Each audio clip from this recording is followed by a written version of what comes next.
स्वागत है दोस्तों। एलडीसी की रैपिड रिवीजन में आपका एक पहल क्लासेस के यूट्यूब प्लेटफॉर्म पर आपका स्वागत है, जहां पर हम राजस्थान की आर्ट और कल्चर के बारे में बात कर रहे थे, कला व संस्कृति के बारे में बात कर रहे थे, क्योंकि वहां से खूब सारे क्वेश्चन आपके पूछे जाते हैं एग्जाम्स में। हमने पहला जो टॉपिक था हमारा त्योहार और मेले, वो समाप्त कर लिए थे, वो हम पढ़ चुके थे। आगे हम बात करने वाले हैं राजस्थान के जो लोक देवता हैं, जो प्रमुख जो लोक देवता हैं, उनके बारे में बात करेंगे। आपको यदि सेशन अच्छा लगता है तो आप जो आपके अन्य जो साथी हैं, जो एलडीसी की तैयारी कर रहे हैं या फिर सीईटी की तैयारी कर रहे हैं या फिर राजस्थान पुलिस के लिए जो तैयारी कर रहे हैं, तो उनके साथ आप क्लासेस शेयर कर सकते हो। और आपका पॉजिटिव रेस्पॉन्स अगर रहा तो हम फिर आगे बहुत जल्दी लाइव क्लासेस वगैरह भी स्टार्ट कर देंगे। तो हम ज्यादा टाइम नहीं लेते हुए बात करना स्टार्ट करते हैं राजस्थान के जो लोक देवता हैं उनके बारे में। कौन कौन से लोक देवता ज्यादा इंपॉर्टेंट है और जहां से क्वेश्चन पूछे जाते हैं, तो राजस्थान के जो लोक देवता हैं उनके बारे में बात करें। राजस्थान के लोक देवताओं की बात करें तो स्टार्ट अपन करते हैं 5 जो पीर हैं उनके बारे में। यहाँ से क्वेश्चन पूछ लिया जाता है कि 5 पीरों में कौन सम्मिलित है। तो आपको सबसे पहले तो ये पता होना चाहिए कि 5 पीर थे कौन कौन से। तो आप एक दोहे से याद रख सकते हो, पाबू हड़बू राम दे मांगल या मेहा, पांचों पीर पधार जो गोगा जी जेहा। तो पाबू जी, हड़बू जी, रामदेव जी, 3 तो ये हो गए। और एक मांगलिया मेहा, मेहा जी जो मांगलिया थे चौथे नंबर पे हुए। और पांचों पीर पधार जो गोगा जी जेहा, तो गोगा जी के जैसे सभी के सभी जो लोक देवता हैं वो पधारो। तो जो प्रसिद्ध जो दोहा है वो ये है, पाबू जी, पाबू हड़बू रामदेव, रामदेव जी, रामदेव मांगलिया मेहा,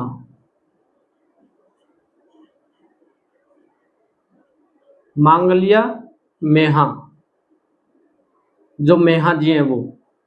और पांचों पीर पधार जो, पांचों पीर पधार जो गोगा जी जेहा।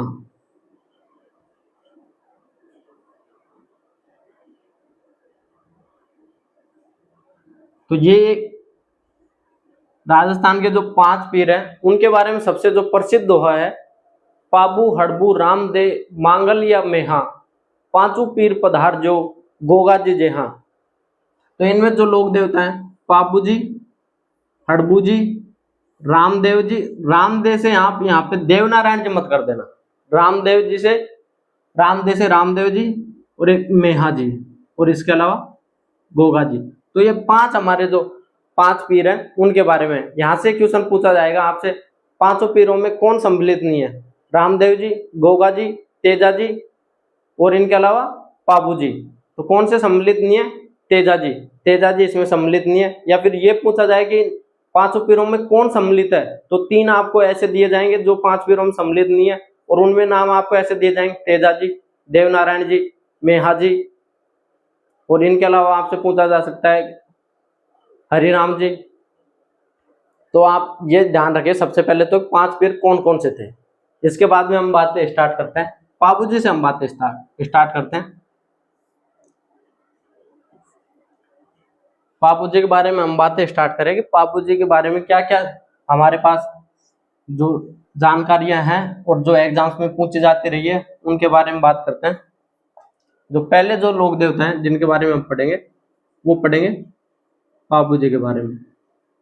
पापू जी कौन से वंश से संबंधित थे, तो पापू जी जो थे वो राठौड़ वंश से संबंधित थे। तो मारवाड़ के जो राठौड़ राजा थे उनसे संबंधित थे।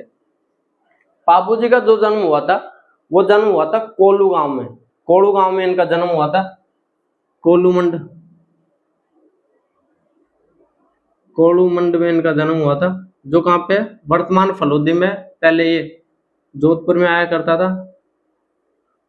तो कोलूमंड में इनका जन्म होता है। और इनके जो पिताजी थे, इनके पिताजी, इनकी माताजी, इनके बारे में हम इसलिए बात कर रहे हैं क्योंकि यहाँ से भी क्वेश्चन पूछ ले जाते हैं।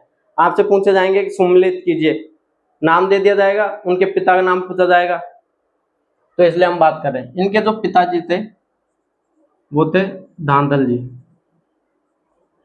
धांधल जी जो मारवाड़ के जो राजा थे, दुहड़ जी, उनके क्या थे, छोटे भाई थे ये।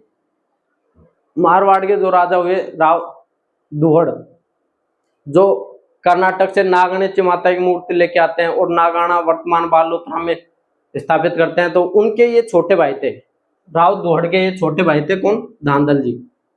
और इनकी जो माता थी वो थी कमला दे। कमला दे इनकी माता थी, जिन्होंने इनका क्या किया था, पालन पोषण किया था। फोस्टर मदर जो थी वो कमला दे थी।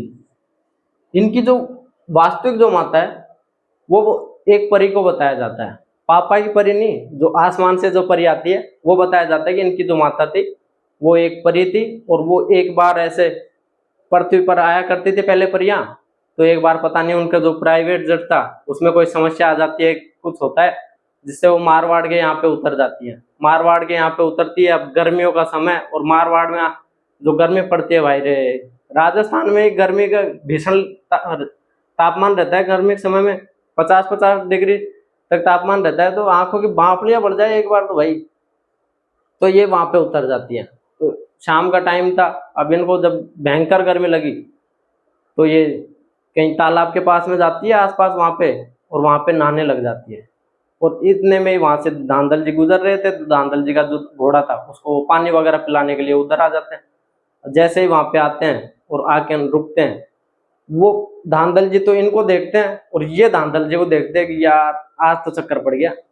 अब इनको देख लिया धांधल जी ने, अब धांधल जी तो मन ही मन सोचे कि यार इतना कोई कैसे सुंदर हो सकता है, क्योंकि मारवाड़ में इतनी गर्मी पड़ती, वहां पे जो लोग हुआ करते वो ऐसे नहीं हुआ करते, जो कि वो तो एक परी थी, वो बेहद सुंदर थी। धांधल जी तो उनकी सुंदरता को देखकर वही मंत्रमुग्ध हो जाते हैं और मन ही मन कर लेते हैं कि दिल दे चुके सनम, अपन ने तो दिल दे दिया है, अब शादी करेंगे तो इससे ही करेंगे। अब वो परी मन ही मन सोच रही है कि यार ये देख लिया और अब अपन वापस जा नहीं सकते, वापस जाने की उनकी जो शक्तियां थी वो समाप्त हो जाती है। धांधल जी उनके पास में आते हैं, उनके पास में आकर उनसे बातचीत करने की कोशिश करते हैं। जब ये फिर धांधल जी को बताती है कि अब चूंकि आपने मुझे देख लिया है तो मैं अब वापस तो जा नहीं सकती, क्योंकि मैं एक परी हूँ, मुझे आपके देखने के कारण से जो मेरी जो शक्तियां थी वापस जाने की वो समाप्त हो चुकी है। तो ये मन ही मन सोचे कि वापस जाने कौन देगा, वापस जाने तो जाओगे ना आप। तो ये फिर उनसे शादी करने का प्रस्ताव रखते कि आप मेरे से शादी कर लो।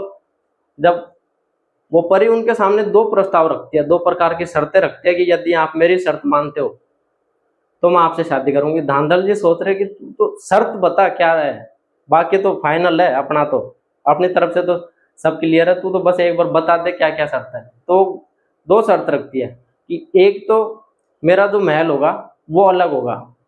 तो उन्होंने यार राजा के छोटे भाई हैं, धुआड़ जी के छोटे भाई है, तो महल तो बनवा ही देंगे, तो चलो ये काम आपका हो जाएगा, वो महल बनवा देंगे। तो उन्होंने महल महल के बारे में हाँ कर दिया। दूसरी शर्त उन्होंने रखी कि मेरे महल में कोई भी मेरी विदाउट परमिशन के नहीं आएगा।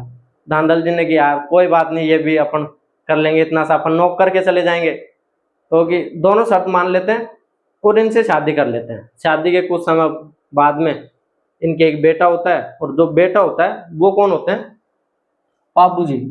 पाबू जी का जन्म होता है, और ऐसे कहते हैं कि पाबू जी बेहद सुंदर राजकुमार थे। जितने भी अपने लोक देवता अपन पढ़ेंगे सब में कोई सुंदर था, तो सबसे सुंदर जो थे वो पाबू जी थे। अब एक दिन धांधल जी का ऐसे ही पता नहीं किस बात को लेकर दिमाग गर्म हो रखा था, गर्मियां पहले से ही तेज पड़ रही थी, तो वो विदाउट नोक किए एक दिन इनके वहां पे चले जाते कि यार खूब हो गया इनका, खूब सुन लिया मैंने, अब नहीं सुनो, अब नहीं होता मेरे से। तो ये वहां पे चले जाते हैं और वहां जाके हम देखते हैं कि वहां परी तो है ही नहीं, परी नहीं है, कोई शेरनी बैठी हुई है और शेरनी का दूध पी रहे पाबू जी। ये इनको देखते ही वो जो परी है वो अपने असली अवतार में आ जाती है और वो इनसे लड़ाई करना स्टार्ट कर देती है कि मैंने इसी दिन के लिए मना किया था, इसी दिन के लिए बोला था कि नॉक करके आना मेरे रूम में, जब भी आओ मेरे महल में आओ तो मेरे को बता के आना। क्योंकि अब उन्होंने उनको उस अवतार में देख लिया था, उस रूप में देख लिया था, तो उन्होंने बोला कि अब मैं यहाँ नहीं रह सकती, मैं यहाँ से जाऊंगी। बाबूजी उनके खूब मिन्नतें करते कि वापस नहीं होगा, प्लीज एक बार तो माफ कर दो, लेकिन वो अपना मन बना लेती है और वो वहां से जाने के लिए तैयार हो जाती है। जब वो जाते जाते उनसे दो चीजें कहती है कि एक माता जो होती है उनकी दो ही ख्वाहिश होती है, दो ही तमन्ना होती है कि एक तो वो अपने बेटे का पालन पोषण करे, उसको दूध पिलाए, तो मैंने इसको दूध मेरा पिला दिया है, मैंने इसका पालन पोषण तो किया है, इसको इतना बड़ा तो कर दिया है मैंने। और दूसरी जो तमन्ना होती है वो ये होती है कि मैं इसको अपनी पीठ पे बिठा के खिलाऊं इसको। तो ये इतना बड़ा नहीं हुआ है कि जो मैं इसको अपने पीठ पे बिठा के खिला सकूं। तो इतना कह के वो वहां से चली जाती है। अब कुछ समय पश्चात जब काफी समय गुजरता जाता है तो ये बड़े हो जाते, जवान हो जाते हैं, जवान होते हैं तब इनकी जो सगाई जो की जाती है वो की जाती है अमरकोट के राजा थे सूरजमल सोढ़ा, उनकी जो राजकुमारी थी उनसे। उनका नाम था फूलम दे, फूलम दे, जिनका अन्य नाम सुप्यार दे,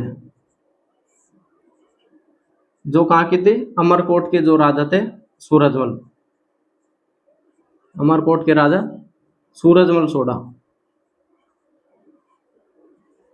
उनसे इनकी सगाई की जाती है। अब सगाई कर दी तो एक शादी का टाइम नजदीक आता है, शादी का टाइम आता है तो बाबू जी पहले से बेहद सुंदर थे और ये एकदम छापा वापा फैन फान के जब ये अपने सिर पर कलंगी मोड़ साफा वगैरह लगा के जब बाहर निकलते हैं तो इनके जो दो पक्के दोस्त थे, दो इनके जो सहयोगी थे, एक का नाम था चांदा, दोनों भाई थे, चांदा और डामा, दोनों भील भाई थे। वो इनके पक्के दोस्त थे जो सहयोगी थे। तो वो भी अपना कोट पैंट पहन के माँ जोधपुरी छापा आपा कोट पैंट पहन के तैयार हो जाते हैं। ये जब इनको पाबू जी को देखते हैं तो यार कि एक ही चीज की कमी है अपने पास, बाकी तो सब कुछ बढ़िया लग रहा है, आप फूटरे लग रहे हो बहुत, लेकिन एक चीज की जो कमी है वो ये है कि अपने पास एक अच्छी घोड़ी नहीं है।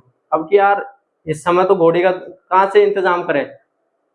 हाँ, है तो अपन राजा के अंडर में ही, राजा की जैसे अपने पास शक्तियां तो है, लेकिन अपन कहाँ से इंतजाम करें, जो अपने हस्तबल में होगा वही ले जा सकते हैं। अब घोड़ी अच्छी थी नहीं इनके पास। तो चांदा और डामा को पता था कि जो माँ देवल है उसके पास अच्छी घोड़ी है जिसका नाम था केसर कालमी। यार अपन उनसे बात करें तो वो अपनी केसर कालमी दे दे तो अपनी बात बन जाए। ये पाबू जी को बुलाते हैं और पाबू जी से बात करते हैं कि माँ देवल के पास अच्छी घोड़ी है और उनसे बात की जाए तो वो घोड़ी दे सकते हैं। पाबू जी कहते हैं कि यार तुम जाओ बात करके देख लो, यदि बात बन जाती है तो ठीक है, नहीं तो फिर अपने पास जो है उससे तो काम चलाएंगे। चांदा और डामा माँ देवल के पास जाते हैं और उनके जाते ही पैर पकड़ते हैं कि माँ देवल, आपको पता है कि जो मारवाड़ के जो धनी है वो शादी करने के लिए जा रहे हैं पाबू जी, और उनके पास जो घोड़ी है वो अच्छी है नहीं। तो माँ देवल उनसे ये कह के मना कर देती है कि मेरे मैं घोड़ी तो दे दूं, लेकिन मेरी जो गाय जो चराने जाते हैं वो जो ग्वाला होता है वो घोड़ी लेके जाता है। यदि कोई गाय को चुरा ले, उस समय बहुत बहुत धन हुआ करता था, जो गाय होती थी वो धन हुआ करती थी, क्योंकि खेती वगैरह इतनी होती नहीं थी और पश्चिम मारवाड़ में तो खेती ऐसे भी नहीं होती थी। तो गाय जो हुआ करती थी वो धन हुआ करती थी। तो वो मना कर देती है उनसे कि अगर कोई मेरी गाय चुरा के ले गया, कोई ले जाता है तो मैं कैसे बचाऊंगी, उनकी कैसे रक्षा करूंगी। तो चांदा और डामा मुंह लटकाते हुए वापस से आ जाते हैं। पाबू जी उनको देखते हैं, पाबू जी देखते ही समझ आते हैं कि यार बात बनी नहीं, अपनी बात बनी नहीं। तो पाबू जी उनसे कहते हैं जब वो पाबू जी के पास में आते हैं तो पाबू जी से कहते हैं वो कि माँ देवल अपनी गाय गायों की रक्षा के लिए मना कर रही है घोड़ी देने के लिए, लेकिन वो घोड़ी दे तो सकती है, यदि आप उनसे बात करो तो वो घोड़ी दे देंगी। तो पापू जी को जैसे तैसे वो मना के लेके जाते हैं। पापू जी वहां जाते हैं और माँ देवल से बात करते हैं कि माँ देवल, मैं आपको वचन देता हूँ जब भी मेरी जरूरत पड़ेगी, जब मैं चाहे किसी भी स्थिति में हूँगा, चाहे मैं फेरे ले रहा हूँ या तोरण मार रहा हूँ या फिर मैं रास्ते में हूँगा, आप मेरे को बुलाना और मैं उसी समय सब कुछ काम छोड़ छाड़ के और मैं आ जाऊँगा। माँ देवल को वो समझा देते हैं, उनको सेटिस्फाई कर देते हैं उनके आंसर से, और वो घोड़ी लेके चले जाते हैं। अब घोड़ी बहुत सुंदर घोड़ी थी, केसर कालमी जो थी, वो ऐसे कहते हैं कि वो जो उनकी माता थी वो केसर कालमी के रूप में आती है, तो वो बहुत सुंदर थी। और बाबूजी पहले से बहुत हैंडसम राजकुमार थे। वो जाते हैं अमरकोट, अमरकोट वो पहुंचते हैं बारात वारात लेके। अमरकोट वाले जाकर उनकी घोड़ी देखते हैं और उनको देखते हैं तो अमरकोट वालों के अंदर ही अंदर जी जले, क्योंकि सब वहां पे बातचीत कर रहे, पाबू जी की बातचीत करे। पाबू जी एक तो पहले से सुंदर और उनकी घोड़ी थी वो सुंदर, और वहां से बारात जाए मारवाड़ से तो क्यों ना कुछ तो बात खास होगी उसमें, तो वो वहां जाते हैं। और जब मारवाड़ वालों की वहां पे चर्चा चलती रहती है, राठौड़ों की चर्चा चलती है, पाबू जी की चर्चा वहां पे होती है, तो अमरकोट वालों को मन ही मन बुरा फील हो। तो अमरकोट वालों ने एक तरकीब निकाली कि इनकी घोड़ी अभी थकी हुई है और अपन इनसे चुनौती देते हैं इनको, घोड़ा रेस के लिए चुनौती देते हैं कि रेस करवा लो, देखे कौन जीतता है पहले। तो वो आके पाबू जी से कहते हैं कि पाबू जी आप रेस करवा लो। पाबू जी ने मना करते कि यार अभी इतने दूर से चल के आए हैं और जो पशु होता है वो थक जाया करता है। इसलिए आपने देखा होगा कि जो पहले शादियों में इतने टाइम रुका करते थे वो इसलिए रुका करते थे क्योंकि यहाँ से जाते पैदल पैदल जाया करते थे या फिर पशुओं को लेके जाया करते, तो पशु थक जाते, उनके लिए विश्राम के लिए व्यवस्था की जाती, इसलिए वो रुका करते थे 3-4 दिन, कभी कभी तो महीने महीने रुक जाया करते थे। तो वो जब पाबूजी के ईगो पे बात आ जाती है तो पाबूजी उनसे कहते हैं कोई बात नहीं, आप तो दौड़ तो करवाओ, जो होगा जो देखा जाएगा। तो पाबूजी दौड़ करते हैं और ऐसे कहते हैं कि जो अमरकोट के जो होते, जो इनके समधी थे, उनको जो ये केसर कालमी है वो हरा देती है। अब पाबूजी इनकी तरफ देख रहे हैं, अमरकोट वालों की तरफ, हाँ क्या हाल, करवा ली बेइज्जती। अब अमरकोट वालों को और बुरा लगे, अमरकोट वालों की कि यार ये तो अपने उल्टी पड़ गई बात। तो अमरकोट वाले क्या करते हैं, जो तोरण जो होता है उसको ऊपर बांध देते हैं, इतना ऊपर बांध देते हैं कि एक सामान्य रूप से तोरण मारा जाए तो तोरण नहीं मारा जा सकता। अब बाबूजी मन ही मन सोचते कि यार ये तो अपने पंगा गलत ही ले लिया, पर अब करे क्या, कह भी नहीं सकते इनसे कुछ, तो आज अपनी बेइज्जती होने वाली है, ये तय है। तो केसर कालमी को धीरे धीरे से सहलाते हुए केसर कालमी को बोलते हैं कि केसर मत ना दीजिए आज थारी मारी पोत, कि केसर मत ना दीजिए आज थारी मारी पोत। जो पोत का मतलब होता है भेद, कि आज जो तेरा और मेरा जो भेद है वो मत देना, और मत ना लजा आज राठौड़ारी जातड़ी। और ये जो राठौड़ों की जो ये बारात आई है, जो जात आई है, इसको तुम मत लजाना, ये तोरण मार दे और मेरी लाज रख ले, जो राठौड़ों की जो लाज है वो रख ले। तो केसर कालमी के बारे में कहा जाता है कि जब वो केसर कालमी पाबूजी की तरफ देखती है, पाबूजी की तरफ देख कर मन ही मन करती है कि यार ये तुम आप भी अपने सेकंडों काम आप भी कर देते, ये तो वहां पे कोई ढोलक बजाने वाला कोई लड़का खड़ा रहता है, तो उससे बाबूजी कहते हैं ढोली रा छोरा तू तो मदरो ढोल बजा। मदरे का मतलब जो होता है कि हल्का हल्का ढोल बजा, कि ढोली रा छोरा तू तो मदरो ढोल बजा, थारा ढोल का धमाका मारा केसर घोड़ी नाच से, कि तू मदरा मदरा हल्का हल्का ढोल बजा और तेरे जो इस ढोल के धमाके से मेरी जो केसर घोड़ी है वो नाचेगी। तो बाबूजी उसको धीरे धीरे नचाते रहते हैं, पहले घोड़ियों को नचाया भी करते थे क्योंकि जो खुद जो घुड़सवार हुआ करते थे राजकुमार और जितने भी थे, क्योंकि उस समय युद्ध वगैरह हुआ करते थे तो उनको प्रैक्टिस रहती थी। तो कहते हैं कि बाबूजी हल्के हल्के से घोड़ी को नचाते हैं और नचाते नचाते घोड़ी की एकदम से लगाम खींचते हैं, और जो केसर के जो दोनों आगे वाले जो पैर हैं वो हवा में रहते हैं, और बाबूजी हैं वो आराम से अपनी तलवार से तोरण मार देते हैं। अब बाबूजी अमरकोट वाले की तरफ देख रहे हैं, हाँ क्या हाल, तो अमरकोट वालों को और बुरा लगता है, यार ये यहाँ पे भी अपनी तो फज्जिती हो गई, यहाँ पे बेइज्जती करवा ली अपन ने। तो जब वो फेरों की तरफ जाते हैं यहाँ से, तो फेरों में जाके जैसे बैठते हैं और 3 फेरे लेते हैं, वो 3 फेरे जैसे लेते हैं इतने में माँ देवल आ जाती है। माँ देवल के बाल बिखरे हुए ऐसे गालियां निकालती हुई आती है कि मैंने तेरे को पहले ही मना किया था कि तू मत लेके जान, तूने मेरी एक नहीं सुनी, उस टाइम पे सुन लेता तो मेरी घोड़ियों को जो जींदराव की चीज जो लेके गया है वो नहीं लेके जाता। बाबूजी खड़े होते हैं, बाबूजी उनकी बात सुनते हैं, बाबूजी कहते हैं कि शांत हो जाओ, बताओ तो सही क्या बात हुई। तो वो कहते हैं कि मेरी जो घोड़ियां हैं उनको जो जींदराव खींची, जो आपके जो जीजाजी लगते हैं वो लेके इन चले गए। अब पता नहीं जींदराव खींची और इनके क्या चल रहा था, तो इनके बहनों ही थे वो, तो इनके कुछ झगड़ा चल रहा था आपस में, तो ये उसी दिन का वेट कर रहे थे किस दिन बाबूजी जाए, किस दिन वो पीछे से हमला करें। तो कहते हैं कि बाबूजी वहां से उठते हैं 3 फेरों के बाद में और उठकर जाते हैं और देचू नामक गांव में, जो देचू नामक जो गांव है, देचू में जाते हैं और वहां जाकर जींदराव खींची से युद्ध करते हैं। जींदराव खींची से वहां जाकर युद्ध करते हैं, और युद्ध करते हुए जींदराव जो खींची थे वो जायल के राजा थे, जायल वर्तमान नागौर के राजा थे ये। वहां जाते हैं, वहां जाकर इनसे युद्ध करते हैं और युद्ध करते हुए वो गायों की तो रक्षा कर लेते हैं, लेकिन स्वयं जो है वो वीरगति को प्राप्त हो जाते हैं, वीरगति को प्राप्त हो जाते हैं। तो अब हम बातें करें कि इन्होंने 3 फेरे लिए थे, 3 फेरे लिए थे। 3 फेरे इसलिए लिए थे क्योंकि इनको जो है वो लक्ष्मण का अवतार कहा जाता है। 3 फेरे लेने के कारण इनको जो है वो लक्ष्मण का अवतार कहा जाता है।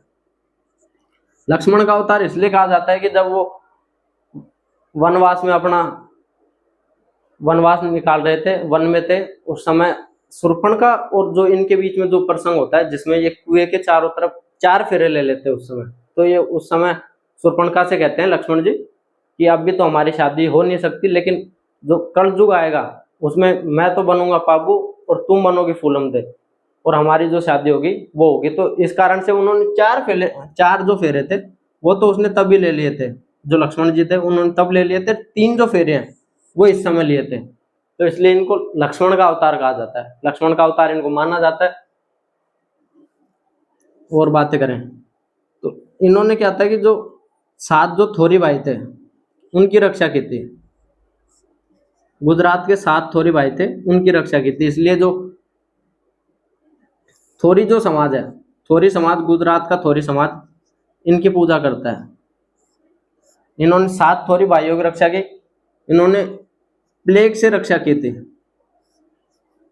प्लेग से रक्षा की इन्होंने, इसलिए इनको प्लेग रक्षक देवता के रूप में जानते हैं। और ये मारवाड़ में इनको ऊंट लाने का श्रेय दिया जाता है कि जो सबसे पहले जो ऊंट लेकर आए थे कोई मारवाड़ में, तो वो पाबूजी लेकर आए थे, इसलिए इनको ऊंट रक्षक, ऊंट रक्षक देवता। और ऊंटों को जो पालने का जो काम करती है वो काम करती है रायका, या फिर इनको जो अन्य नाम दिया जाता है वो दिया जाता है रेबारी। रायका और रेबारी जो जाती है उनके लोग ऊंटों को पाला करते हैं, ऊंटों को पालन का काम किया जाता है। तो इसलिए इनके जो मुख्य जो लोग देवता हैं, मुख्य जो देवता हैं वो पाबूजी हैं। पाबूजी के द्वारा सबसे पहले ऊंट लेकर आए गए थे, तो ऊंटों की जो पालने का जो काम करते हैं वो रायका रेबारी जनजाति करती है। तो उनके ये मुख्य देवता हैं। इन्होंने प्लेग से रक्षा की, इसलिए इनको प्लेग रक्षक देवता।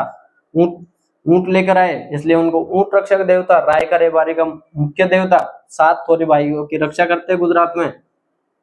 और इन्होंने 3 फेरे लिए, इसलिए इनको लक्ष्मण का अवतार कहा जाता है। ये कुछ बातें थी। इनके अलावा और हम बातें करें तो देवल जो थी वो एक चारण महिला थी, देवल जो थी वो चारण महिला थी। और इनके ऊपर खूब सारी बुक्स लिखी हुई हैं, पापू जी के ऊपर खूब सारी बुक्स लिखी हुई हैं।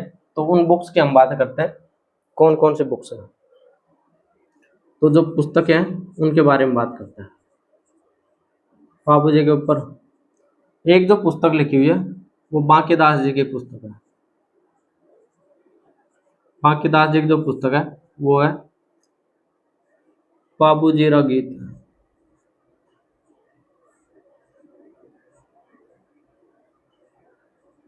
इनकी जो पुस्तक है वो पापू जी रा गीत है। बांकीदास जी के बारे में आप जब मारवाड़ का जब इतिहास पढ़ते हो उस समय आप पढ़ते हो मान सिंह, जिनके समांग्र जो संधि हुई थी, तो ये मान सिंह के दरबारी कवि थे, मान सिंह के दरबारी कवि थे। और इनके द्वारा अन्य जो पुस्तक लिखी हुई थी, एक तो इनकी ख्यात लिखी हुई थी, तो वो ख्यात थी बांकीदास जी री ख्यात, बांकीदास जी के द्वारा लिखी गई, इसलिए इनको नाम दिया जाता है बांकीदास री ख्यात। एक इनके द्वारा, इनके समय अंग्रेज आक्रमण कर रहे थे, इसलिए लिखते हैं आयो अंग्रेज मुल्क रे ऊपर।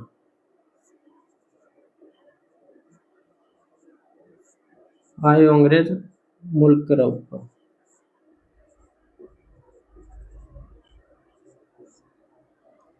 एक इनकी पुस्तक जो है वो है दातार बावनी। इन्होंने कुछ फुटकर जो दोहे लिखे थे, वो जो दान देने वाले जो लोग होते हैं उन पर इन्होंने फुटकर दोहे लिखे, इसलिए दातार बावनी। और इन्होंने कुकवियों पर कुछ व्यंग किए, वो थे कुकवि 32। और एक इनकी जो पुस्तक है वो है सुपह 36।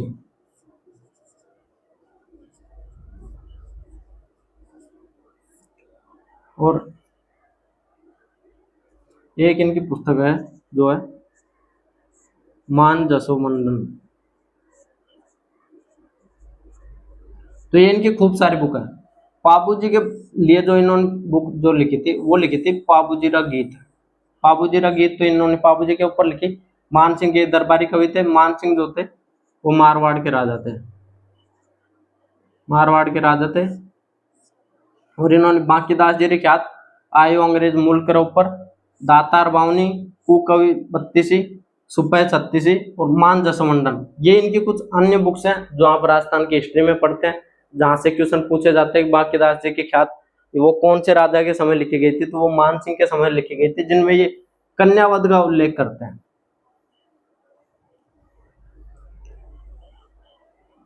तो ये तो बांकीदास जी की बातें थी। बांकीदास जी के बाद में और जो अन्य जो राइटर हुए उनके बारे में बात करें तो एक इनके पुस्तक जो लिखी थी वो लिखी थी आशिया मोड़ जी ने। आशिया मोड़ जी के द्वारा जो पुस्तक लिखी थी वो लिखी थी पाबू प्रकाश। पाबू प्रकाश इन्होंने लिखी आशिया मोड़ जी ने। आशिया मोड़ जी के अलावा एक पुस्तक लिखी मेघराज मुकुल ने। उन्होंने लिखी चौरी। चौरी जो होती है जहां पर फेरे लिए जाते हैं उसको बोलते हैं चौरी। तो पाबू जी अपनी चौरी को छोड़ के चले गए थे, जो फेरे हैं उनको बीच में छोड़ के चले गए थे, तो इनके द्वारा पुस्तक लिखी गई थी चौरी। इनकी एक अन्य पुस्तक है सेनानी। सेनानी जो रतन सिंह जो सलूम्बर के जो सामंत थे रतन सिंह और उनकी जो हाड़ी रानी थी उनके बारे में जो पुस्तक लिखी है वो है सेनानी। मेघराज मुकुल के अलावा एक पुस्तक लिखी है बिट्ठू मेहता जी ने।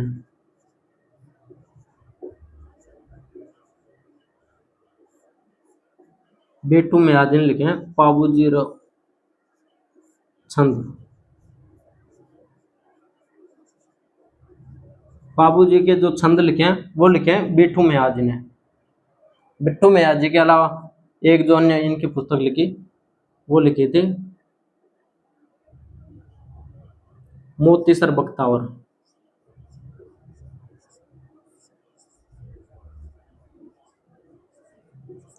मोतीसर बख्तावर ने लिखी थी वो तो इनके रूपक के बारे में बताई थी। पाबूजीरा जो रूपक है वो लिखे थे इन्होंने, पाबूजीरा रूपक। और एक जो पुस्तक लिखी थी वो लिखी थी रामनाथ ने। रामनाथ ने जो बुक लिखी थी वो लिखी थी पाबूजीरा सोरठा। जो सोरठे जो होते हैं वो दोहे, जो दोहा होता है, जो दो लाइन के जो दोहे होते हैं उनके समान ही होता है। जो सोरठे होते हैं वो सबसे जो सर्वश्रेष्ठ जो होते हैं दोहों में वो सोरठे होते हैं। इसके ऊपर एक दोहा भी है कि सोरठियो दूहो भलो और भल मरवन रे बात, कि सोरठों में जो सबसे जो अच्छा है वो दोहों में जो सबसे अच्छा है वो है सोरठा, और जो बातों में जो कहानियों में जो सबसे अच्छी है तो वो मरवन की कहानी है। तो कौन कौन सी बुक लिखी? बांकीदास जी के द्वारा लिखी गई थी पाबूजीरा गीत।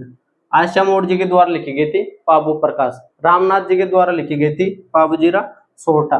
मोतीसर बख्तावर के द्वारा लिखी गई थी पाबूजीरा रूपक। और बिट्ठू मेहता जी के द्वारा लिखी गई थी पाबूजीरा छंद। जो अब आप ऐसे याद रख सकते हो कि जो मोती होता है वो मोती उसके रूप के बारे में बताता है। तो मोती सर ने किन के बारे में लिखा? रूपक लिखी। और जो नाथ होते हैं उनका जो काम होता था वो सोरठे वगैरह लिखा करते थे, उधर के जो वो हुआ करते थे। तो इन्होंने सोरठा लिखी। मेघराज मुकुल ने जो लिखी वो चौरी लिखी। और आशा मोड़ जी ने जो लिखी वो लिखी पाबू प्रकाश। तो ये इनकी कुछ किताबों के बारे में बातें थी कि इनकी कौन कौन सी जो किताबें हैं जहां से क्वेश्चन पूछे जाते हैं हमारे एग्जाम्स में, और यहाँ से पहले क्वेश्चन पूछा भी हुआ है, इसलिए हम किताबों के बारे में बात कर रहे हैं। किताबों के अलावा अन्य और बातें करें तो पाबू जी की जो फड़ है वो जो गाई जाती है वो गाई जाती है रावण हत्या वाद्य यंत्र के साथ। बाबू जी की जो फड़ है वो रावण हत्या वाद्य यंत्र के साथ गाते हैं और भील बोपे गाते हैं। रावण हत्या वाद्य यंत्र के साथ गाते हैं। और कौन गाते हैं? भील भोपे गाते हैं।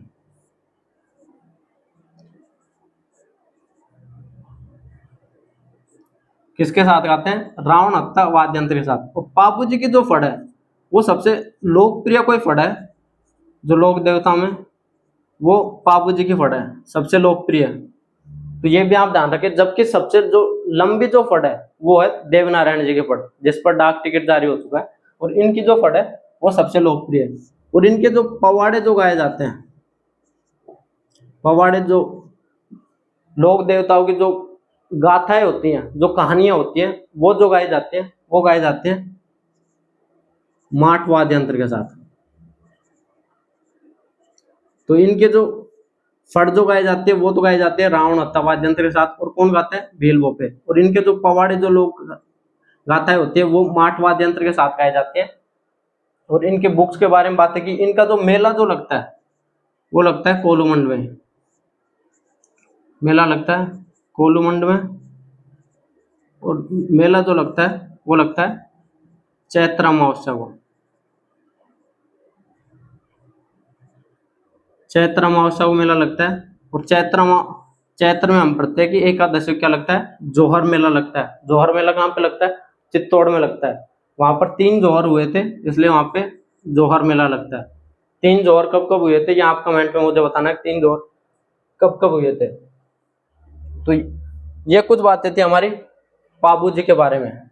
पाबू जी के बारे में क्या क्या बातें हुई? इनका जन्म कहाँ पे हुआ? इनका जन्म जो हुआ था वो हुआ था कोलूमंड में। कोलूमंड कहाँ पे? फलोदी में। इनके जो पिताजी थे वो थे धांधल जी। इनकी जो माता जी थी वो थी कमला दे, जिन्होंने इनका पालन पोषण किया था। और इनकी जो वास्तविक माता थी वो एक परी थी।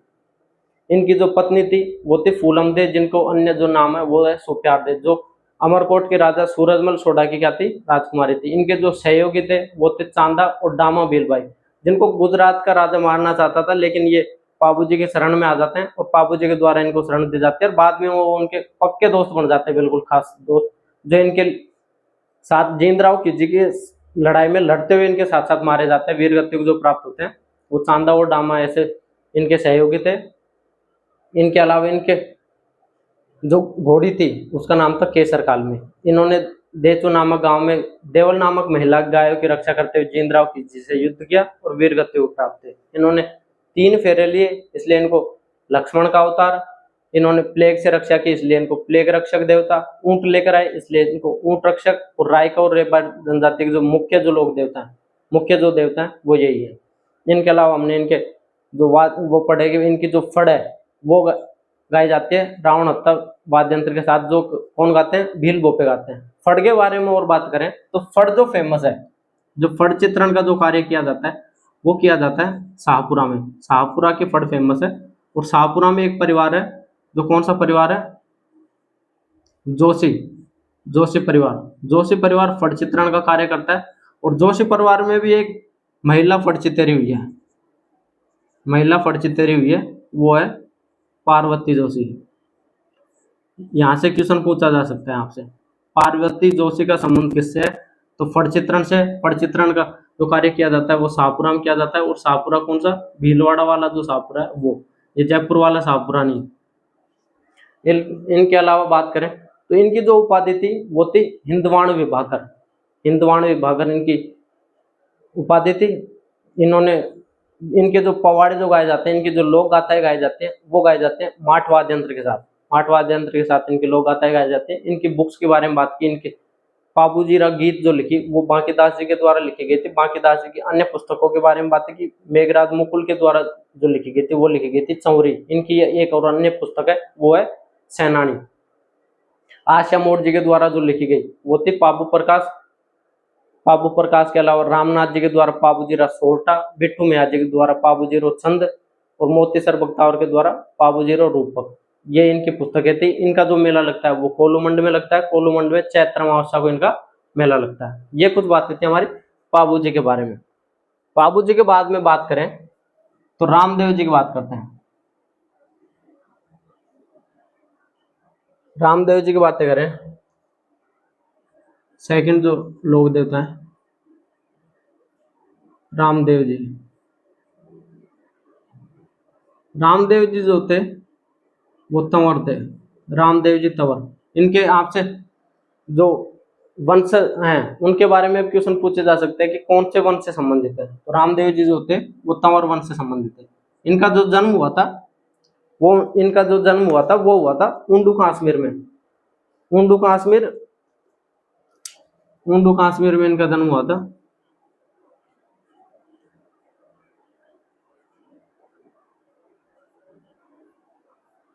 उंडू कश्मीर बाड़मेर में इनका जन्म हुआ था रामदेव जी का। और इनके जो पिताजी थे वो थे अजमाल जी। आपने रामदेव जी का भजन सुना हो तो उसमें भी इनके पिता का नाम आता है, अजमाल जीरा कंवरा। तो और इनकी जो माता थी वो थी मैना दे। इनके जो पिता थे अजमाल जी वो पोखरण के सामंत थे। पोखरण के क्या थे? सामंत थे अजमाल जी। और इनकी जो पत्नी थी वो थी नेतल दे। नेतल दे जो थी वो दलेल सिंह सोडा, दलेल सिंह सोडा अमरकोट की इनकी राजकुमारी थी दलेल सिंह सोडा जो कि अमरकोट। जबकि पाबू जी की जो पत्नी थी वो थी सूरजमल सोडा, अमरकोट की राजकुमारी थी। इनकी जो पत्नी थी वो नेतल दे थी। और इनके बारे में और थोड़ी सी फर्जी जो बातें हैं जिनके बारे में आरपीएससी हमसे क्वेश्चन पूछ लेती है। इनका जो घोड़ा है वो है लीलो। जो घोड़े हुआ करते थे उनको लीला बोला करते थे। तो ये फर्जी बात है, लेकिन आरपीएससी को पता नहीं कहाँ से, भगवान जाने कहाँ से पता लग गया। वो ऐसे क्वेश्चन पूछती है और हमको पढ़ने पड़ते हैं। आपने महाराणा प्रताप का एक गाना सुना होगा, लीला घोड़ा रा असवार मारा मेवाड़ी सरदार राणा सुनता ही जात जो जी। तो वो लीला घोड़ा उसमें भी आ रहा है। तो घोड़ा जो हुआ करता था वो लीला ही हुआ करता था। तो इनका जो घोड़ा है वो इनका लीलो। और इनका जो झंडा है वो होता है नेजा। आप जब झंडे के जब पर्यायवाची पढ़ोगे हिंदी में तो आपको पता चलेगा कि झंडा का जो पर्यायवाची होता है वो नेजा होता है। और बात करें तो इनका जो झंडा हो गया, झंडा के अलावा जो जागरण होता है, जो रात्रि में जो भजन गाए जाते हैं, जो जागरण किया जाता है उसको जम्मू कहते हैं। ये महान फर्जी बात है। इनके अलावा इनके जो मेघवाल जो भक्त होते हैं, मेघवाल भक्त होते हैं इनके, उनको कहते हैं रीखिया। मारवाड़ी में जो रीखिया जो शब्द है उसका जो अर्थ होता है वो होता है ऋषि। इसके ऊपर मेरे को एक दोहा याद आता है कि दीद्या निजगुण देवता, कि देवता ने अपने जो निजी गुण दिए, जो अपने गुण दिए, और ऋखिया दिया आशीष, और ऋषियों ने अपना क्या दिया? आशीष दिया। जिन दिन सरजी मरुधरा सोनी नायो शीष। तो यहाँ पे जो ऋखिया जो शब्द है उसका अर्थ है कि ऋषियों ने जो आशीर्वाद दिया, दीद्या निजगुण देवता ऋखिया दिया आशीष, जिन दिन सरजी मरुधरा सोनी नायो शीष। कि देवताओं ने अपने इस धरती को देवताओं ने अपने निजी गुण दिए, और जो ऋषि थे उन्होंने अपना इस भूमि को आशीर्वाद दिया। और जिन दिन सरजी मरुधरा, जिस दिन इस मारवाड़ की भूमि, इस मरुधरा, इस राजस्थान राजपूताना की भूमि का जब जन्म हुआ, सोनी नायोसिस, उस दिन ये पृथ्वी ने भी अपने इस भाग के लिए अपना जो सिर झुकाया था, नमन किया था। तो वो कौन से भाग को किया था? मरुधर वाले जो भाग को किया था। तो जो ऋषिया होते हैं उनको क्या बोलते हैं? मारवाड़ी में ऋषि होता है। इसके जो अगले वाली जो लाइन है वो और भी शानदार है। दीद्या ने जो देवता लुंटापण ही लीन, दीद्या ने जो देवता लुंटापण ही लीन, इंदर भाग्यो आत रहे अब लग बरखा है। कि देवताओं ने जो गुण हमें नहीं दिए वो हमने क्या किया? लुंटापण ही लीन, हमने जबरदस्ती से लेने की कोशिश की, और जबरदस्ती से लेने की कोशिश में इंदर भाग्यो आत रहे अब लग बरखा ही। इंदर जो बरसात का जो देवता है वो अंदर चला जाता है, और अब ऐसा लगता है कि अब बरसात होगी नहीं। तो राजस्थानियों की ये बात है ही कि उन्होंने जहाँ पे उनको नहीं मिला वहां उन्होंने युद्ध किए। तो वहां से भी युद्ध कर लिए देवताओं से युद्ध किया। तो कहाँ इंद्र कहाँ भग गया? अंदर जाके छिप गया। इसलिए हमारे क्या नहीं होती? बरसात नहीं होती है।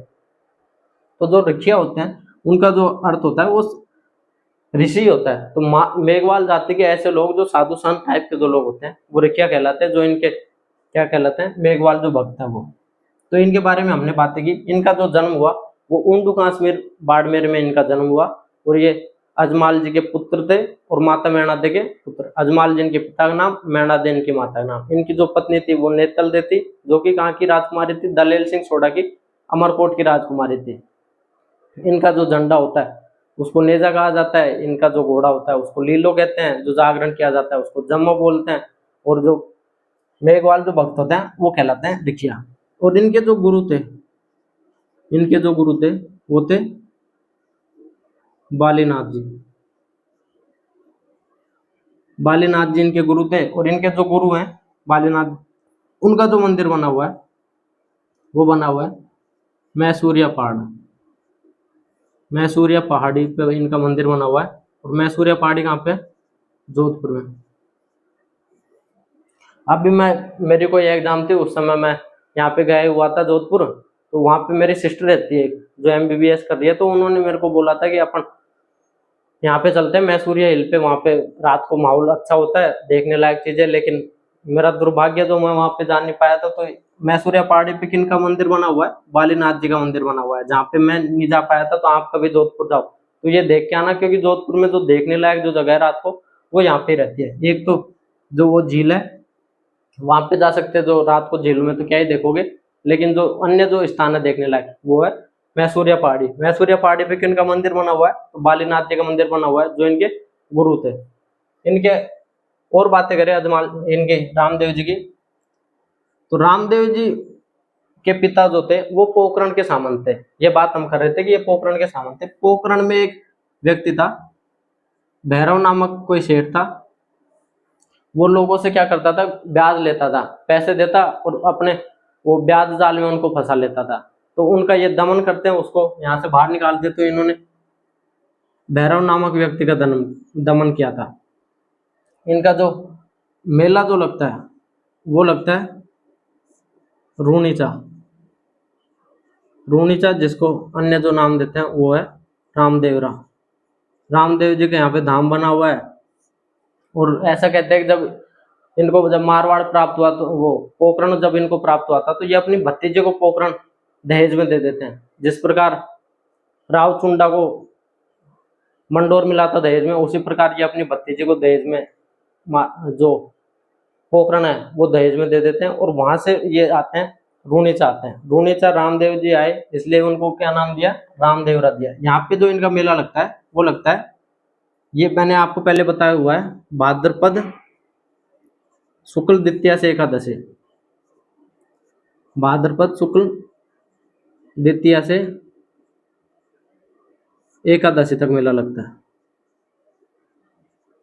द्वितीया के दिन की अपन ने बातें की थी, इसको बाबेरी बीज, रामदेव जयंती, मारवाड़ का कुंभ, इनको मारवाड़ का धनी माना जाता है, मारवाड़ का कुंभ, ये हमने बातें की थी।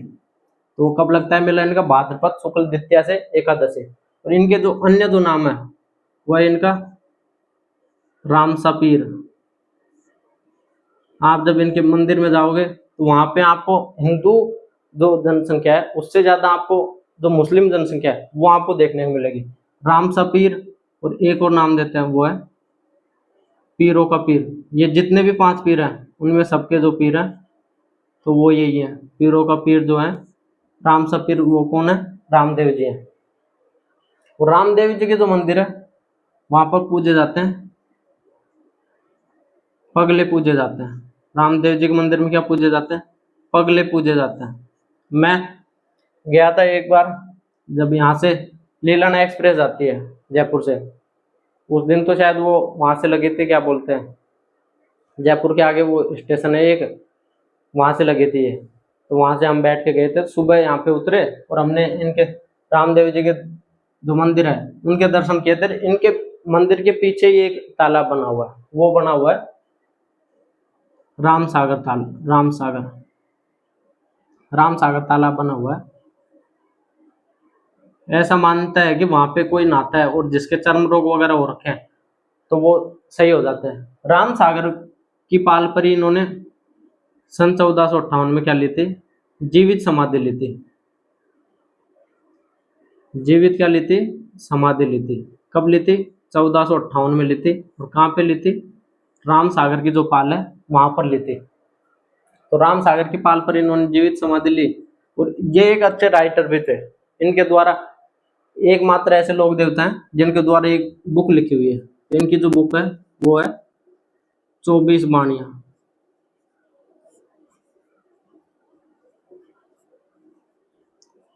एकमात्र ऐसे लोक देवता हैं, ये आप इंपोर्टेंट करके लगा लेना। एकमात्र लोक देवता ऐसे हैं जिनके द्वारा कोई पुस्तक लिखी गई है। तो इनके द्वारा जो पुस्तक लिखी गई है वो लिखी गई है 24 वाणियां। और आप जब मंदिर से बाहर निकलोगे, मंदिर से आप जैसे दर्शन करोगे, मंदिर से बाहर निकलोगे तो वहां पे एक बनी हुई है, बावड़ी बनी हुई है, जिसको नाम दिया जाता है पर्चा बावड़ी। जो लोक देवता वगैरह के जो चमत्कार होते हैं उसको बोलते हैं पर्चा। तो इनके द्वारा जो पहला जो पर्चा दिया गया था वो इनकी माता को दिया गया था, मैणादेव को। माता मैणादेव को इनके द्वारा पहला जो पर्चा दिया गया था तो माता मैणादेव को दिया गया था। और यहीं पर इनकी क्या बनी हुई है, मंदिर के पास में पर्चा बावड़ी बनी हुई है। क्या बनी हुई है? पर्चा बावड़ी। तो आपसे कोई पूछ ले कि पर्चा बावड़ी के लिए कौन से लोक देवता फेमस है या फिर कहाँ पे बनी हुई है, तो रामदेव जी के वहां पे बनी हुई है, मंदिर के पास में पर्चा बावड़ी। पर्चा जो होते हैं वो इनके जो चमत्कार होते हैं उनको पर्चा कहते हैं। और जो पहला जो चमत्कार दिखाया था वो अपनी माता को दिखाया था, माता मैणादेव को चमत्कार दिखाया था। और इनके बारे में एक और क्वेश्चन पूछा जाता है कि कौन से लोक देवता ऐसे हैं जिनके जो कपड़े का घोड़ा जो चढ़ाया जाता है वो भी इनके चढ़ाया जाता है। तो कपड़े के घोड़े जो चढ़ाए जाते हैं उसके लिए भी यही फेमस है,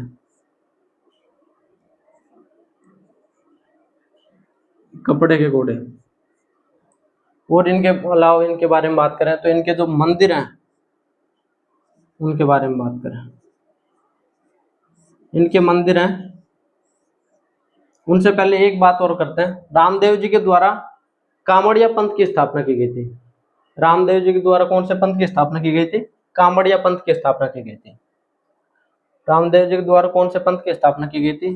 तो इनके द्वारा की गई थी कामड़िया पंथ की स्थापना।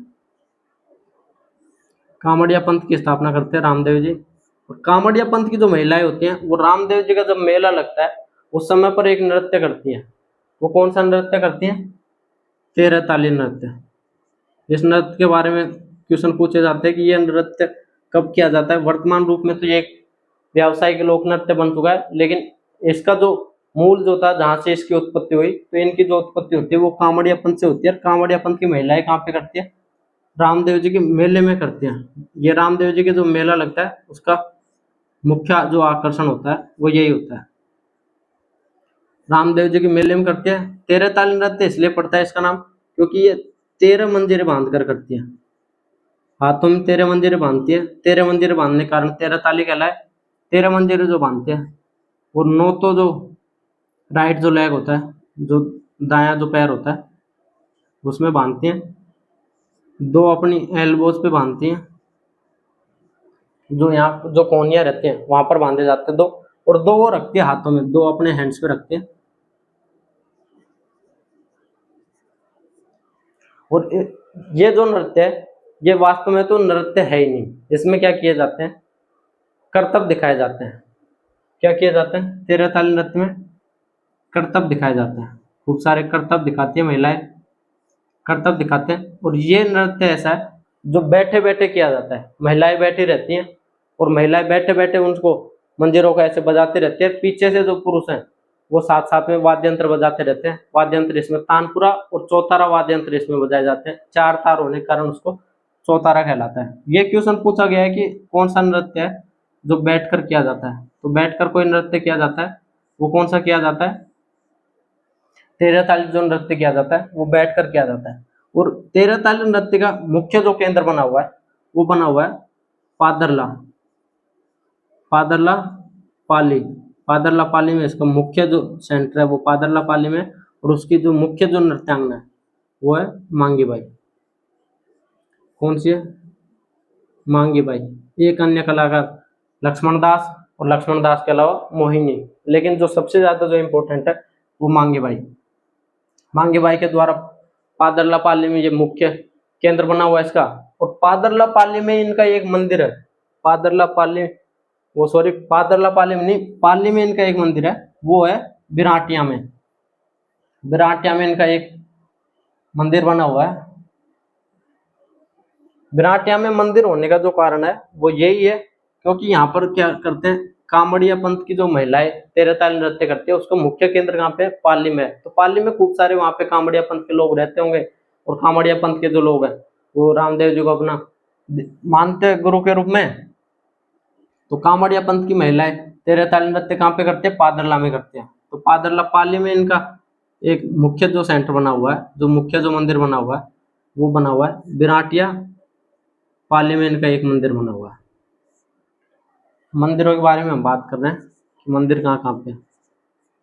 जो इम्पोर्टेंट जो है वो एक तो ये है विराटिया वाला। विराटिया के अलावा एक जो मंदिर बना हुआ है वो बना हुआ है हल्दैना। हल्दैना अलवर में एक मंदिर बना हुआ है। हल्दैना अलवर में एक मंदिर बना हुआ है, एक मंदिर विराटिया पाली में। ये दोनों ज्यादा इंपॉर्टेंट है। बाकी एक जो बना हुआ है मुख्य जो मंदिर है वो है रूनीचा रामदेवरा में, जहाँ पर मेला लगता है भाद्रपद शुक्ल द्वितीया से एकादशी।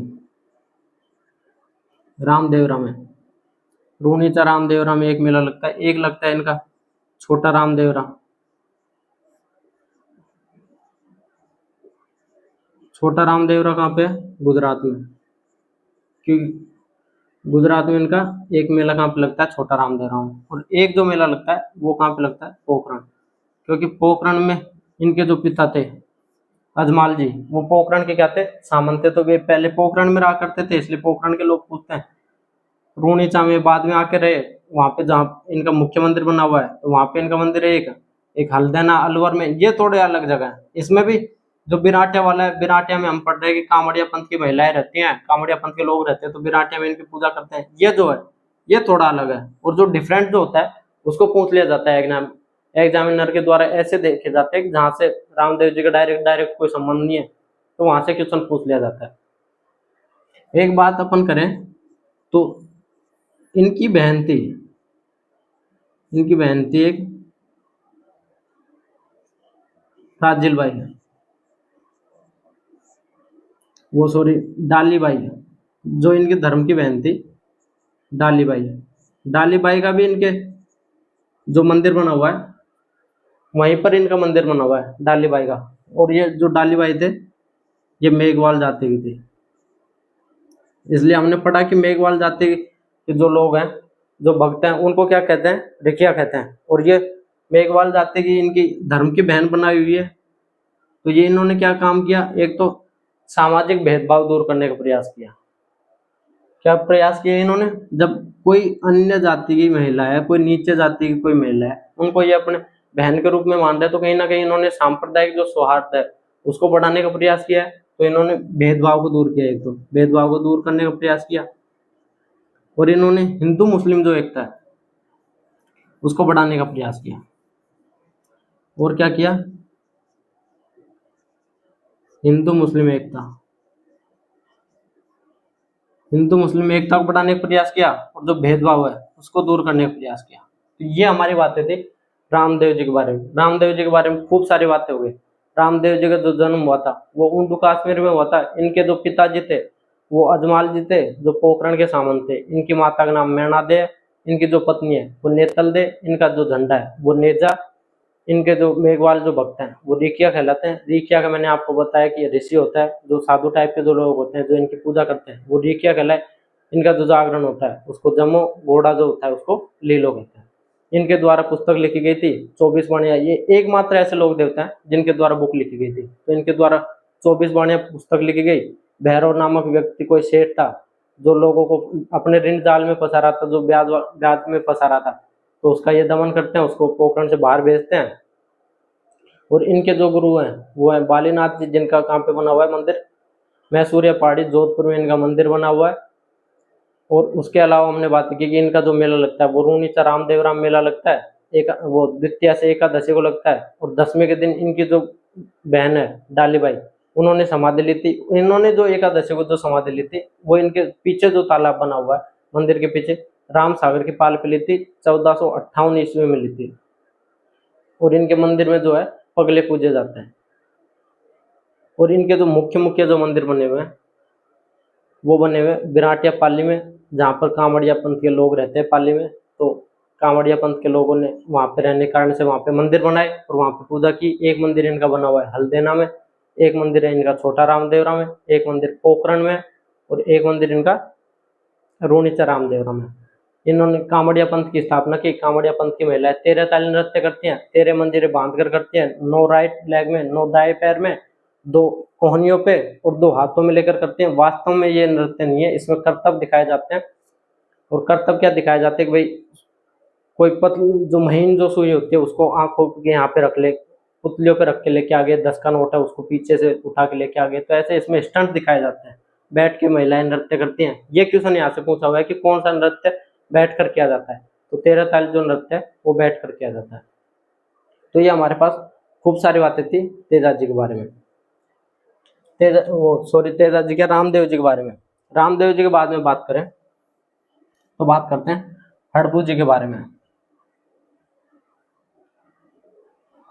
हमने 2 लोक देवता के बारे में बातें की जो 5 पीरों में सम्मिलित हैं और इनको पीरों का पीर रामसा पीर के नाम से भी जानते हैं। तो पहली बात है कि हमने पापू जी के बारे में और दूसरी बात है कि हमने रामदेव जी के बारे में। रामदेव जी के बाद में बात करते हैं हड़बू जी के बारे में। हड़बू जी जो थे वो सांखला थे, हड़बू जी सांखला।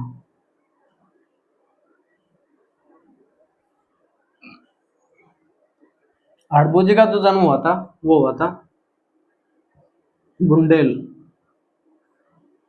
बुंडेल नागौर में इनका जन्म हुआ था। और इनके जो पिताजी थे वो थे मेहाजी,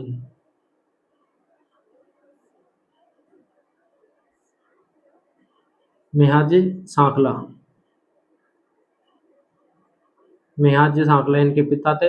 इनके पिता की जब मृत्यु हो जाती है तो ये वहां से बुंडेल को छोड़कर ये चले जाते हैं हरबंजाल नामक स्थान पर। तो ये इनके पिता की मृत्यु के बाद में कहाँ पे जाकर रहने लग जाते हैं, हरबंजाल नामक स्थान पर जाकर रहने लग जाते हैं। और ये वहां जाकर जब ये थोड़े फ्री होते हैं तो ये रामदेव जी से बात करते हैं, क्योंकि रामदेव जी जो थे इनके मौसेरे भाई थे। रामदेव जी, रामदेव जी के ये कौन थे, मौसेरे भाई। तो ये उनसे कांटेक्ट करते हैं, उनको मैसेज करते हैं कि यार अब मैं पता आगे क्या करूँ, किसकी तैयारी करूँ। तो ये बताते हैं कि भाई जो मैं तैयारी कर रहा हूँ वही तू तैयारी कर ले। तो ये पूछते हैं कि भाई तू कहाँ से तैयारी कर रहा है, तो ये उनको बताते हैं कि मैं कहाँ से तैयारी कर रहा हूँ, बालीनाथ जी से तैयारी कर रहा हूँ। तो ये भी बाद में किनकी कोचिंग ज्वाइन करते हैं, बालीनाथ जी कोचिंग ज्वाइन करते हैं और तैयारी स्टार्ट करते हैं। तो बालीनाथ जी इनके गुरु थे। रामदेव जी और ये दोनों क्या थे, बैचमेट थे, सहपाठी थे, ये एक साथ पढ़ाई किया करते थे। और जो हड़बू जी हैं वो बहुत अच्छे शकुन शास्त्री थे। शकुन शास्त्री की बात करें, शकुन शास्त्री ये क्या थे, बहुत अच्छे भविष्य वक्ता थे, भविष्य बताया करते थे। जब एक बार मारवाड़ के जो राजा थे, तत्कालीन राजा राव जोधा जी को पता चलता है कि अपने यहीं पे हरमंजाल नामक स्थान पर एक बहुत अच्छे भविष्य वक्ता है हड़बू जी, जो भविष्य बताया करते हैं और उनकी जो बातें होती है वो सत्य होती है। तो राव जोधा जी उनके पास जाते हैं। राव जोधा जी उनसे जाके पूछते हैं कि और कुछ तो जीवन में हो नहीं रहा, इधर से उधर भटक ही रहा हूँ, तो कुछ इलाज बताओ क्या होने वाला है। तो वो मंडोर जब आक्रमण करते हैं उससे पहले इनके पास जाते हैं। तो हड़बू जी इनको मंडोर जीतने का आशीर्वाद देते हैं। तो इनको मंडोर जीतने का आशीर्वाद कौन देते हैं, राव जोधा जी को मंडोर जीतने का जो आशीर्वाद देते हैं वो हड़बू जी देते हैं, जो जीतने का जो आशीर्वाद देते हैं। जब ये मंडोर जाते हैं, मंडोर जाते हैं राव जोधा और मंडोर को ये क्या कर लेते हैं, जीतते हैं। मंडोर को जीतने के बाद में ये 4053 में आवड़ बावड़ की संधि करते हैं जोधा से। वो जोधा से क्या, सॉरी, कुंभा से आवड़ बावड़ की संधि करते हैं कुंभा के साथ 1453 में। और ये जब मंडोर ये जीत लेते हैं, मंडोर जीतने के बाद में ये जब वापस आते हैं, मंडोर जीतने के बाद में तो ये इनको एक गांव प्रदान करते हैं, बेंगटी गांव। ये आशीर्वाद देते हैं और आशीर्वाद देने के साथ साथ अपनी कटार भी भेंट करते हैं कि जा कटार लेके जा और जीत गया। तो कटार लेके जाते हैं और जीत के आते हैं, और जीतने के बाद में इनको कौन से गांव देते हैं, बेंगटी गांव देते हैं।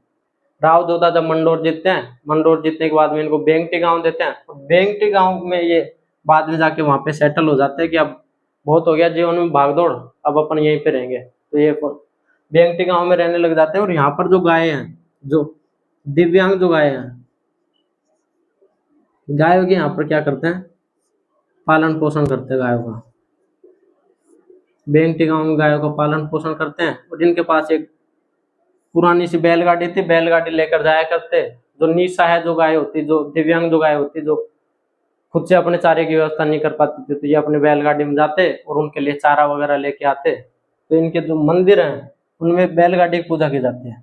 बेंगटी में इनका मंदिर बना हुआ है, उनके जो मंदिर है वहां पर जो पूजा की जाती है वो बैलगाड़ी की पूजा की जाती है।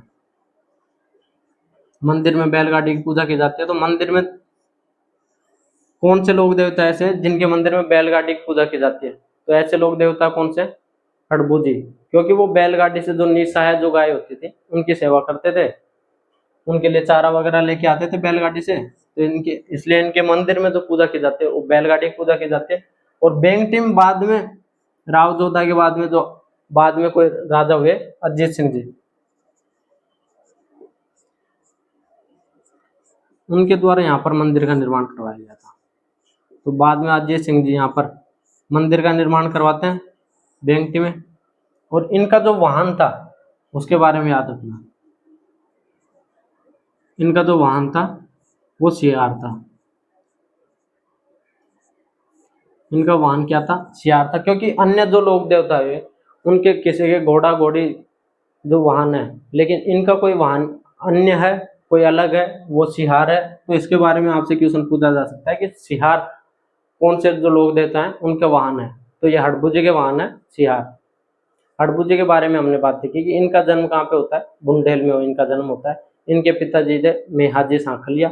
इनके पिता की मृत्यु के बाद में ये हरबमजाल में जाकर रहने लग जाते हैं, और वहां से ये रामदेव जी से बातें करते हैं, और रामदेव जी इनसे बालीनाथ जी कोचिंग ज्वाइन करने के लिए बोलते हैं। जब ये बालीनाथ जी कोचिंग ज्वाइन करते हैं, अपना कोचिंग ज्वाइन करने के बाद में ये भविष्यवक्ता के रूप में कार्य करते हैं, भविष्य बताते हैं। तो इनके पास में एक बार राव जोधा आते हैं, और राव जोधा को ये मंडोर जीतने का आशीर्वाद देते हैं, मंडोर जीतने का आशीर्वाद देते हैं। और आशीर्वाद देने के साथ साथ अपनी कटार भेंट करते हैं।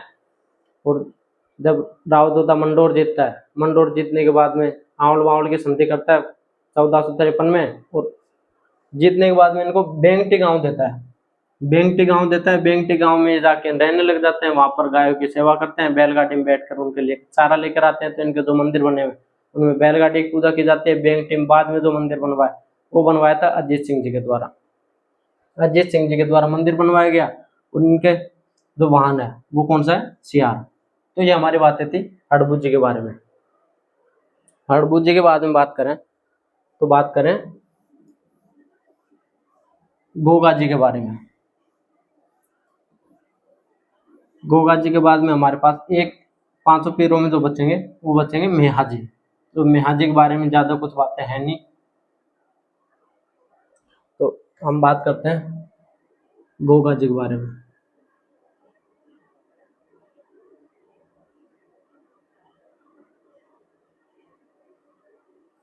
गोगा जी जो थे वो थे चौहान, गोगा जी चौहान थे। और इनका जो जन्म हुआ था वो ददरेवा में इनका जन्म हुआ था, और ये ददरेवा के राजा थे, ददरेवा में इनका जन्म होता है। और इनके जो पिताजी थे वो थे जेवर सिंह, और इनकी जो माता थी वो थी बादशाह दे।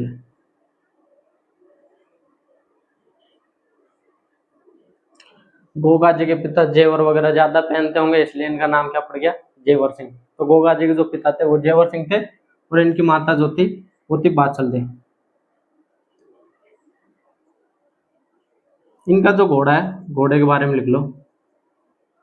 इनका जो घोड़ा है वो है जवाड़िया।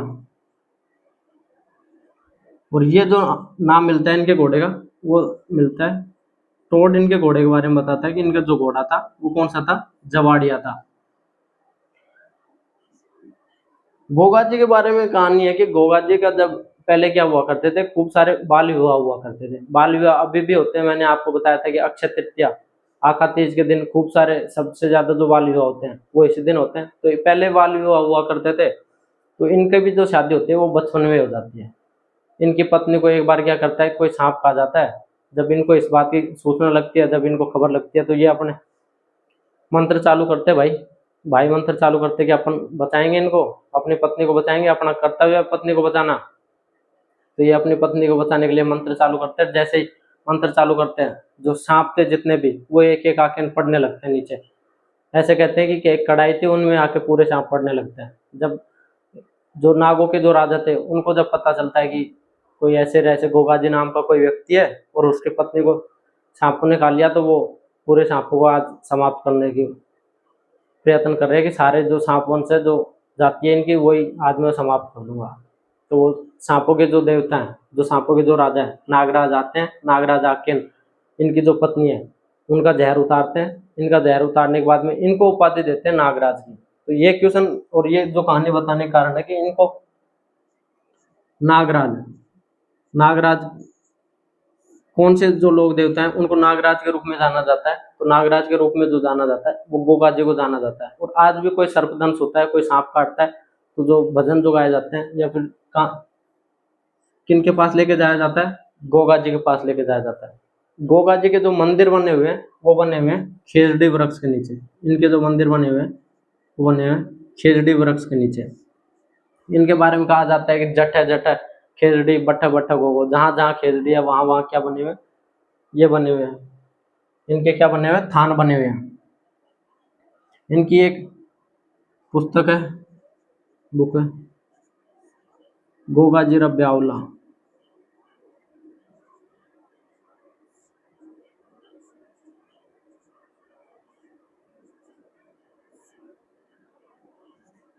गोगा जी ब्यावला जो लिखी हुई है वो कवि कवि मेहर के द्वारा लिखी हुई है।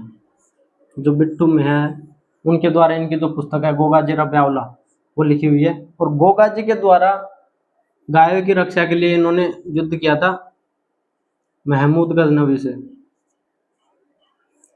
महमूद गजनवी से इन्होंने गायों की रक्षा के लिए क्या करते हैं, युद्ध करते हैं। और महमूद गजनवी जब इनको युद्ध में खड़े हुए देखता है, तो इनको देखकर वो कहता है कि यह तो क्या है, जाहिर पीर, जाहिर पीर की उपाधि देता है। जाहिर पीर का जो तात्पर्य होता है वो यह कि साक्षात देवता कोई, जैसे कि कोई साक्षात देवता खड़ा हुआ है वैसे। तो ये जब इनको युद्ध में देखता है, तो युद्ध में देखते हुए कहता है कि ये तो कौन है, जाहिर पीर है। और ये कहते हैं कि महमूद गजनवी से युद्ध करते हैं। और इनके जो दो अन्य भाई थे, अर्जन और सर्जन, जो इनके मौसेरे भाई थे, अर्जन और सर्जन, अर्जन सर्जन और महमूद गजनवी एक साथ युद्ध करते हैं। और ये युद्ध करते हुए गायों की रक्षा तो करते हैं और वीर गति प्राप्त हो जाते हैं। गायों की रक्षा करते हुए वीर गति प्राप्त हो जाते हैं। तो जाहिर पीर के नाम से किनको जाना जाता है, या फिर साक्षात देवता के लिए किनको जाना जाता है, तो गोगाजी चौहान को इनके नाम से जाना जाता है। और गोगाजी चौहान का एक अन्य क्या नाम है, नागराज। ये भी आप ध्यान रखें। गोगा जी के जो मंदिर बने हुए हैं वो कहाँ पे बने, खेजड़ी वृक्ष के नीचे बने। गोगा जी के मंदिरों के बारे में और बात करें कि इनके मंदिर कहाँ कहाँ पे बने हैं, तो गोगा जी का एक मंदिर बना हुआ है जहाँ पे इनका जन्म हुआ, ददरेवा में। ऐसा कहते हैं कि जब ये महमूद गजनवी और इनके मौसेरे भाइयों से जब युद्ध कर रहे थे, तो उस समय इनका जो सिर था वो कट के कहाँ पे जाके गिरता है, वो कट के यहाँ पे ददरेवा में आके गिरता है। इसलिए यहाँ पे इन्होंने पूजा की शरीर की क्या, सॉरी, सिर की पूजा की। इसलिए इसको कहते हैं शीर्ष मेढ़ी, जहाँ पे किसकी पूजा की, सिर की पूजा की। इसलिए ये स्थान कहलाया शीर्ष मेढ़ी।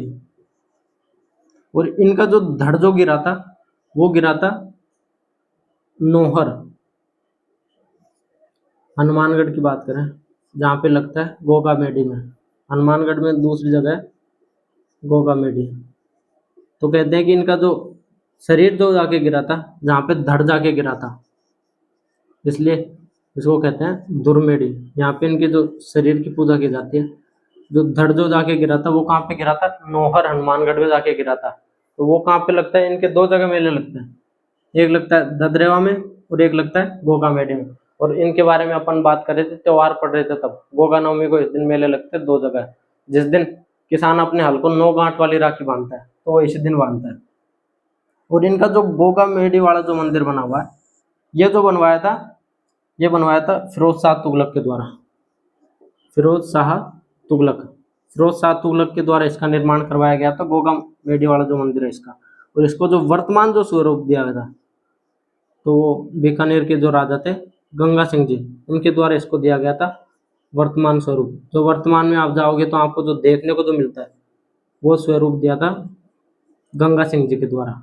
और ये गोगामेडी वाला जो मंदिर बना हुआ है, ये बना हुआ है मकबरा स्टाइल में, मकबरा शैली में, मकबरा शैली में ये मंदिर बना हुआ है। और इसमें बिस्मिल्लाह शब्द लिखा हुआ है। क्या शब्द लिखा हुआ है? बिस्मिल्लाह शब्द लिखा हुआ है, मकबरा शैली में बना हुआ है। और इसका जो निर्माण करवाया गया था, वो करवाया गया था फिरोज शाह तुगलक के द्वारा। फिरोज शाह तुगलक के द्वारा इसका निर्माण करवाया गया था। और इसको जो वर्तमान जो स्वरूप दिया था, वो दिया था गंगा सिंह जी के द्वारा। जो बीकानेर के जो राजा थे गंगा सिंह जी के द्वारा, उनके द्वारा इसको वर्तमान स्वरूप दिया गया था। इनके जो मंदिर बने होते हैं, वो कहाँ पे बने होते हैं? खेजड़ी वृक्ष के नीचे बने होते हैं। और इनका जो एक और जो पुराना जो मंदिर बना हुआ है, 3rd नंबर का जो मंदिर बना हुआ है, वो बना हुआ है खिलेरियों की ढाणी में।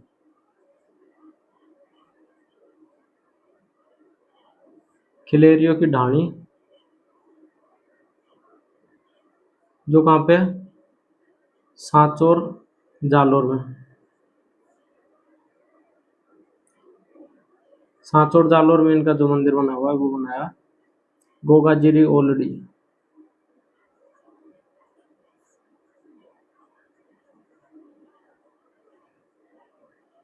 गोगाजिरी ओलडी, ओलडी का जो मंदिर अर्थ होता है, वो क्या होता है? मंदिर। तो गोगा जी का जो एक और पुराना जो मंदिर बना हुआ है, वो कहाँ पे बना हुआ है? खिलेरियों की ढाणी सांचौर जालोर में। तो इनके जो दो मुख्य मंदिर है जिनके बारे में क्वेश्चन पूछा जाता है, वो एक ददरेवा और एक गोगामेडी। और यहाँ से भी पूछा जाएगा तो वो यही पूछा जाएगा कि शीर्षमेडी कहाँ पे और धुरमेडी कहाँ पे, और इनका मेला कब लगता है, ये क्वेश्चन पूछे जाएंगे। एक बार ये क्वेश्चन पूछा हुआ है नागराज वाला, जाहिर पीर के बारे में पूछा हुआ है यहाँ से क्वेश्चन, तो ये आपको पता होना चाहिए। ये हमारी बातें थी गोगा जी के बारे में। तो आज की हम यहीं पे समाप्त करते हैं क्लास को। नेक्स्ट डे अपन और आगे बात करेंगे, जो अन्य जो एक 500 पीरों में जो रह गए मेहाजी मांगलिया, उनके बारे में हम नेक्स्ट क्लास में बात करेंगे। धन्यवाद दोस्तों।